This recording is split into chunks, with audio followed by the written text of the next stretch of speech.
పరిస్థితి అన్నమాట. సో తప్పకుండా అవినాష్ రెడ్డి గారు ఎంపీగా ఉన్నప్పటి నుంచి కూడా దాదాపు 10 ఏళ్ళు అయిపోతుంది.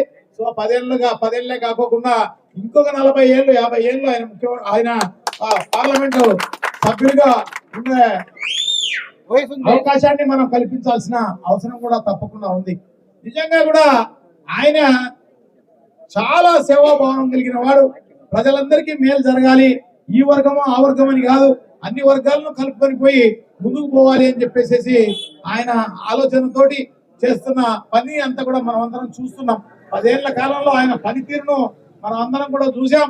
సో తప్పకుండా ఆయన ఇంకా బాగా చేసేదానికి మనం అందరం కూడా ఇంకా బాగా మనం ఆయనకు ఉపయోగపడే విధంగా పనిచేయాలి అని చెప్పేసి మిమ్మల్ని అందరినీ కూడా అభ్యర్థిస్తూ, ఎందుకంటే యువకులు మంచిగా పని చేయాలని, మంచిగా ఉత్సాహంగా పనిచేయాలని చెప్పేసి ఉన్నారు కాబట్టి సో తప్పకుండా మనం అందరం కూడా ఆయన ఆశీర్వదించాల్సిన అవసరం తప్పకుండా ఉంది. వేరే అభాండాలంతా కూడా ఆయన మెడ చుట్టి ఆయన అంతా కూడా చేస్తున్న పరిస్థితి మనందరికి కూడా తెలిసిన విషయమే.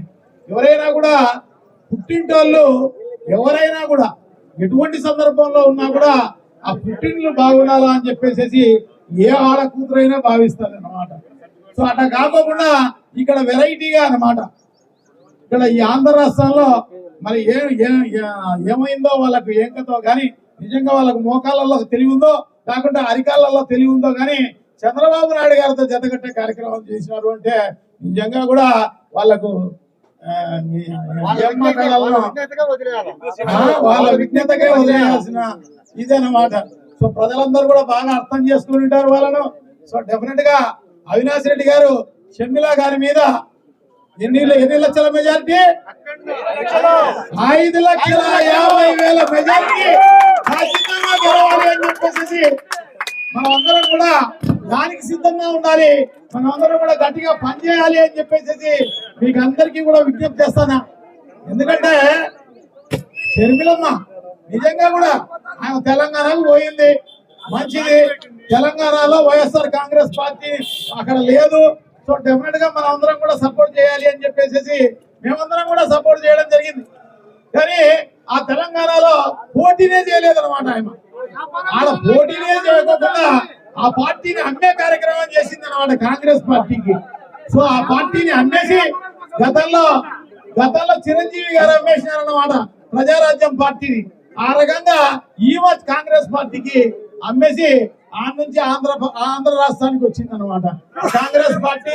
తెలుగుదేశం పార్టీ ఇప్పుడు ఆమెను కొనుక్కొని ఆమెతో వాళ్ళ డైరెక్షన్ మేరకు మాట్లాడే కార్యక్రమం చేస్తున్నారు అన్నమాట. సో తప్పకుండా ఇవన్నీ కూడా ప్రజలందరికీ కూడా బాగా తెలుసు. వాళ్ళకు బుద్ధి చెప్పే కార్యక్రమం తప్పకుండా చేస్తారు అని చెప్పేసి నేనైతే గట్టిగా భావిస్తాను అనమాట. ఎందుకంటే ఆ కుని కేసుకు సంబంధం లేదు, ఇంకో దానికి అసలు సంబంధం లేదు మా అవినాష్ రెడ్డికి.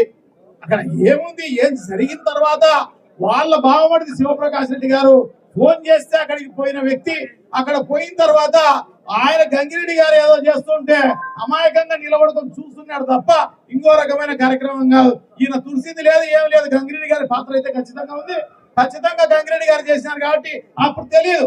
గంగిరెడ్డి గారు వివేకానంద రెడ్డి గారు ఇద్దరు చాలా క్లోజ్ గా ఉంటారు కాబట్టి సో ఆయన పక్క ఒకటే మంచంలో పండుకునే కార్యక్రమం, ఒకటే కంచంలో తినే కార్యక్రమం చేస్తున్నారు అన్నమాట ఎర్రగంగిరెడ్డి అని చెప్పేసి. వివేకానంద రెడ్డి కమ్మడి ఉంటాడు అన్నమాట. ఆయన పాత్ర ఖచ్చితంగా ఉంది. సో ఆయన చేస్తూ ఉంటే ఈయన ఆపలేకపోయి ఉండొచ్చు. ఎందుకంటే ఎంతో క్లోజ్ గా వివేకానంద రెడ్డికి చాలా క్లోజ్ గా ఉండే వ్యక్తి ఈయన ఏదో చేస్తున్నాడులే అని చెప్పేసి అనుకుని ఉండవచ్చు అనమాట.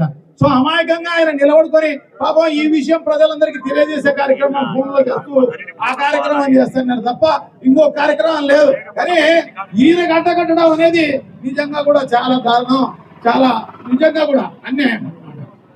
సో అమాయకంగా ఆడ నిలబడిన దానికి ఆయనకు ఆ కేసు రావడం అనేది నిజంగా ఇది ప్రజలందరికీ తెలిసిన విషయమే. సో డెఫినెట్ గా వాళ్ళందరూ ఎవరైతే ఆరోపణలు చేస్తున్నారో వాళ్ళందరికీ కూడా బుద్ధి చెప్పాల్సిన అవసరం తప్పకుండా ఉంది అని చెప్పి మీకు అందరికీ కూడా తెలియజేసుకుంటూ, అలాగే మన జగన్మోహన్ రెడ్డి గారి పరిపాలన గురించి మనందరికీ కూడా బాగా తెలుసు. ఎందుకంటే గతంలో ఆయన 2019లో పోటీ చేసినప్పుడు ఆయన ముఖ్యమంత్రిగా పనిచేయలేదు, మంత్రిగా అసలు పనిచేయలేదు.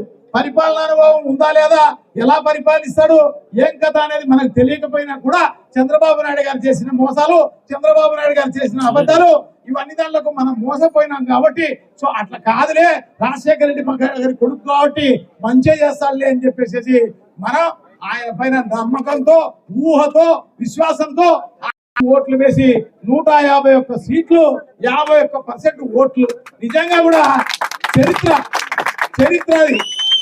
ఎవరైనా కూడా స్వాతంత్రం వచ్చినాల నుంచి ఈ భారతదేశంలో ఇన్ని రాష్ట్రాలు ఉన్నాయి, ఇన్ని రాష్ట్రాలలో అధికారంలోకి వచ్చిన పార్టీకి ఎన్ని ఓట్లు వచ్చినాయా అంటే 37%, మాక్సిమం 40% ఓట్లతోటి అధికారంలోకి వచ్చిన పరిస్థితి మనం చూసామన్నమాట. కానీ 51% ఓట్లు. నిజంగా కూడా జగన్మోహన్ రెడ్డి గారిని హక్కును చేర్చుకోవడం జరిగిందనమాట. జగన్మోహన్ రెడ్డి గారు ఒక అన్నగా, ఒక తమ్ముడిగా, ఒక కొడుకుగా, ఒక మనవడిగా వాళ్ళందరూ ప్రజలందరూ కూడా భావించినారు కాబట్టి అంతటి రిజల్ట్ వచ్చింది అని చెప్పి మీకు అందరికి కూడా తెలియజేసుకుంటున్నాం. చూడు, అది ఒట్టి ఊహ మాత్రమే. ఆయనకు ఏమాత్రం ఆయన మంత్రిగా పనిచేయలేదు, ముఖ్యమంత్రిగా పనిచేయలేదు, ఏమాత్రం పరిపాలన అనుభవం లేదు. కానీ ఈ 5 ఏళ్ళు మాత్రం ఆయన అనుభవాన్ని మనం చూడడం జరిగింది. ఆయన పరిపాలన ఎలా